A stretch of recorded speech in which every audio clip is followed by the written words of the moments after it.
नमस्कार दोस्तों, मैं अंकित वर्मा एक बार फिर से स्वागत करता हूं आपके अपने चैनल अंकित वर्मा ऑल एक्टिव नोटिफिकेशन में। तो दोस्तों, शाम की पहली ताज़ा खबर ब्रेकिंग न्यूज़ है। हिमाचल वेदर, कई भागों में झमाझम बरसे बादल, नाहन में घरों दुकानों में घुसा मलबा, आज के लिए ऑरेंज अलर्ट। हिमाचल प्रदेश के कई भागों में ऑरेंज अलर्ट के बीच भारी बारिश दर्ज की गई। शुक्रवार रात को नाहन में 168.3, संधोला में 106.4, नगरोटा सूरिया में 93.2, धौला कुआं 67.0, जुब्बरहट्टी 53.2, कंडाघाट 45.6, धर्मशाला 13.0, कांगड़ा 12.6, नारकंडा में 19.0 मिलीमीटर बारिश दर्ज की गई। मौसम विज्ञान केंद्र शिमला की ओर से आज भी राज्य के कई भागों में भारी बारिश का ऑरेंज अलर्ट जारी किया गया है। 11 से 16 अगस्त तक कुछ स्थानों के लिए भारी बारिश का येलो अलर्ट जारी किया गया है। इन जिलों के लिए ऑरेंज अलर्ट मौसम विभाग के अनुसार आज कांगड़ा, मंडी, शिमला, सोलन, सिरमौर जिले के लिए भारी बारिश का ऑरेंज अलर्ट है। कई भागों में अलर्ट के बीच झमाझम बारिश जारी है। कालका शिमला हाईवे 15 अगस्त के बाद चंबा घाट रेल ओवरब्रिज से दौड़ेंगे वाहन, ट्रायल सफल। रेलवे लाइन के ऊपर बनाए गए ब्रिज से 15 अगस्त के बाद वाहन दौड़ना शुरू हो जाएंगे। कंपनी की ओर से इसका सफल ट्रायल कर लिया गया है। ट्रायल के बाद रिपोर्ट राष्ट्रीय राजमार्ग प्राधिकरण को सौंप दी है। कालका शिमला नेशनल हाईवे 5 पर चंबा घाट में अब लोगों को जाम से छुटकारा मिल जाएगा। रेलवे लाइन के ऊपर बनाए ब्रिज से 15 अगस्त के बाद वाहन दौड़ना शुरू हो जाएंगे। कंपनी की ओर से इसका सफल ट्रायल कर लिया गया है। सोलन से न्यूज़ है। अनियंत्रित होकर सड़क से बाहर निकली हरियाणा रोडवेज की बस, बड़ा हादसा टला। कालका शिमला नेशनल हाईवे पर चक्की मोड़ के समीप तंबू मोड़ में हरियाणा रोडवेज की बस अनियंत्रित होकर सड़क से बाहर निकल गई। कालका शिमला नेशनल हाईवे पर यह हादसा हुआ। इस हादसे में किसी को चोट नहीं आई है। चालक की सूझबूझ से बड़ा हादसा होने से टल गया। सभी सवारियां सुरक्षित बताई जा रही हैं। हादसे के बाद कई यात्री दूसरी बसों में अपने गंतव्य की ओर निकल गए। शिमला संजौली कॉलेज में एसएफआई ने किया प्रदर्शन, जमकर हुआ हंगामा, धक्के मुक्की। संजौली कॉलेज में एसएफआई की ओर से शनिवार को प्रदर्शन किया गया। इस दौरान जमकर हंगामा हुआ। एसएफआई कार्यकर्ताओं, पुलिस व कॉलेज स्टाफ के बीच धक्का मुक्की हुई। दरअसल शुक्रवार को संजौली कॉलेज में छात्रावास की फीस में बढ़ोतरी करने के विरोध में छात्रों की समस्याओं और पीटीए के नाम पर की जा रही वसूली के विरोध में एसएफआई ने धरना प्रदर्शन किया था। एसएफआई का आरोप है कि एक शिक्षक ने कार्यकर्ता प्रवेश शर्मा, अंशुल मिन्हास के साथ हाथापाई की। महिलाओं को अब एचआरटीसी में नहीं मिलेगी 50% छूट, स्कूली बच्चों के लिए भी तय होगा किराया। एचआरटीसी को घाटे से उबारने की कवायद के तहत सुक्खू सरकार की महिलाओं को बस किराए में 50% छूट को घटाकर 25% करने की तैयारी है। सरकारी स्कूलों के बच्चों के लिए एचआरटीसी बसों में निःशुल्क सफर के स्थान पर न्यूनतम किराया तय करने पर भी विचार हो रहा है। जनजातीय क्षेत्रों में जाएंगे स्कूलों में जरूरत से अधिक नियुक्त शिक्षक। हिमाचल प्रदेश के स्कूलों में आवश्यकता से अधिक कार्यरत शिक्षकों को अब जनजातीय क्षेत्रों में नियुक्त किया जाएगा। सरकारी स्कूलों के शिक्षकों का युक्तिकरण करने को लेकर शिक्षा सचिव राकेश कंवर ने सख्त निर्देश जारी किए हैं। उच्च और प्रारंभिक शिक्षा के जिला उपनिदेशकों को जारी पत्र में जनजातीय क्षेत्रों में रिक्त पड़े पदों को प्रतिनियुक्ति के माध्यम से भरने के आदेश दिए गए हैं। कुछ समय पहले कुत्ते या जंगली जानवर ने काटा तो अब भी लगवा सकते हैं वैक्सीन। कभी भी कुत्ते या किसी भी जानवर ने काटा हो और टीका नहीं लगवाया है तो चिकित्सक की सलाह लेकर रेबीज टीकाकरण करवा सकते हैं ताकि इससे बचा जा सके। यदि टीके को अनदेखा किया जाए तो वायरस कई वर्षों तक शरीर में जीवित रहता है। कर्ज बढ़ाना, सुविधाएं छीनना, यही है सुक्खू सरकार की उपलब्धि।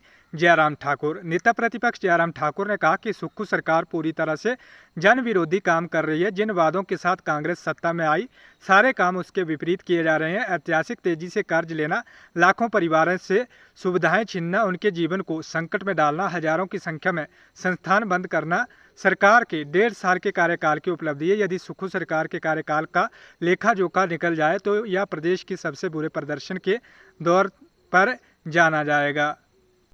कांगड़ा क्राइम, अनजान शख्स को लिफ्ट देना पड़ा महंगा, फोड़ डाला जेई का सिर। विद्युत विभाग में कार्यरत जेई श्याम शर्मा को शुक्रवार शाम को एक अज्ञात व्यक्ति को लिफ्ट देना काफ़ी महंगा पड़ गया। जेई श्याम शर्मा ड्यूटी से वाया मलंता अपने मोटरसाइकिल के माध्यम से वापस आ रहे थे कि बटोली के समीप एक अज्ञात व्यक्ति ने उनसे लिफ्ट ली। जब फतेहपुर में जेई उक्त व्यक्ति को उतारकर दुकान से सामान लेने गए लगे तो वह उनकी मोटरसाइकिल को लेकर चला गया। जब वह दुकान से बाहर निकले तो मोटरसाइकिल गायब पाया। फिर आगे चलकर देखा तो बाइक थोड़ी दूर पर सड़क किनारे खड़ी थी। लोगों से पूछा तो उन्होंने बताया कि मोटरसाइकिल खड़े करने वाला व्यक्ति भाग रहा है। थोड़ी ही दूरी पर जाकर बस ठहराव के समीप उसे दबोच लिया गया, लेकिन उसने जेई को किसी तेज धार हथियार से वार कर लहूलुहान कर दिया। नाबार्ड में 35 डीपीआर को जल्द मिलेगी मंजूरी। लोक निर्माण मंत्री विक्रमादित्य सिंह ने कहा कि नाबार्ड के पास विभाग की विभिन्न परियोजनाओं से संबंधित 35 डीपीआर वर्तमान में लंबित हैं। उन्होंने इन लंबित डीपीआर को शीघ्र मंजूरी देने की आवश्यकता पर बल दिया और अधिकारियों को सभी आवश्यक औपचारिकताओं को शीघ्र पूरा करने के निर्देश दिए ताकि इन परियोजनाओं पर शीघ्र कार्य आरंभ किया जा सके। विक्रमादित्य सिंह शुक्रवार को लोक निर्माण विभाग और राष्ट्रीय कृषि एवं ग्रामीण विकास बैंक के अधिकारियों के साथ बैठक की अध्यक्षता करते हुए विभिन्न परियोजनाओं की लंबित विस्तृत परियोजना रिपोर्ट और बारिश के कारण क्षतिग्रस्त सड़कों और पुलों की मरम्मत कार्यों की प्रगति की समीक्षा की। मंडी भारतीय सेना में नर्सिंग लेफ्टिनेंट बनी अलाथू की मोनिका। मंडी जिले की ग्राम पंचायत सैंड के गांव अलाथू की मोनिका भारतीय सेना में नर्सिंग लेफ्टिनेंट बनी है। मोनिका ने झारखंड राज्य के नामकुम स्थित सैन्य अस्पताल में ज्वाइनिंग कर ली है। पंचायत प्रधान सुनीता कश्यप ने बताया कि मोनिका की आरंभिक शिक्षा राजकीय मिडिल स्कूल अलाथू में हुई, जबकि मैट्रिक बसंत मेमोरियल स्कूल पैड़ी तथा जमा 2 की पढ़ाई राजकीय कन्या विद्यालय मंडी से की। मोनिका ने बीएससी नर्सिंग बड़ू साहिब सिरमौर से नर्सिंग में बीएससी करने के उपरांत सेना में लेफ्टिनेंट के लिए मार्च अप्रैल में परीक्षा दी थी, जिसमें वह सफल रही। मोनिका के पिता हिमाचल प्रदेश पुलिस में बतौर सब इंस्पेक्टर तैनात हैं।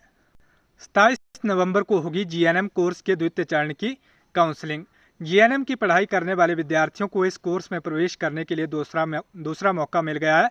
जो छात्र जीएनएम प्रवेश के लिए पहली सूची में जगह नहीं बना सके हैं, उनके लिए द्वितीय चरण की काउंसलिंग रखी गई है। या केंद्रीकृत काउंसलिंग 27 नवंबर को आईजीएमसी के सभागार में होगी। ऐसे उम्मीदवार जिन्होंने 3 वर्ष की जीएनएम परीक्षा के लिए पहले ही आवेदन कर दिया, वे दूसरी काउंसलिंग में भाग ले सकते हैं।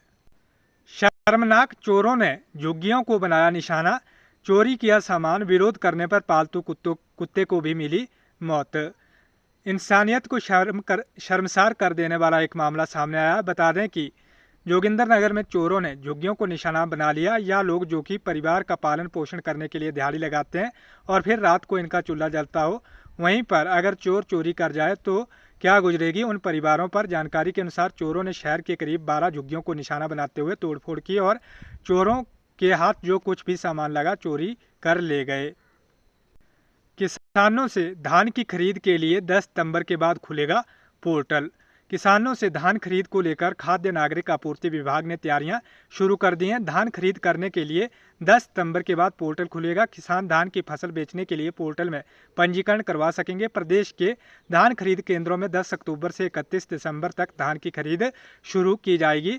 2320 रुपये प्रति क्विंटल धान का मूल्य तय किया गया है। तो दोस्तों, ये थी हिमाचल प्रदेश की शाम 5 बजे की सभी ताज़ा खबरें। धन्यवाद। जय हिंद, जय भारत।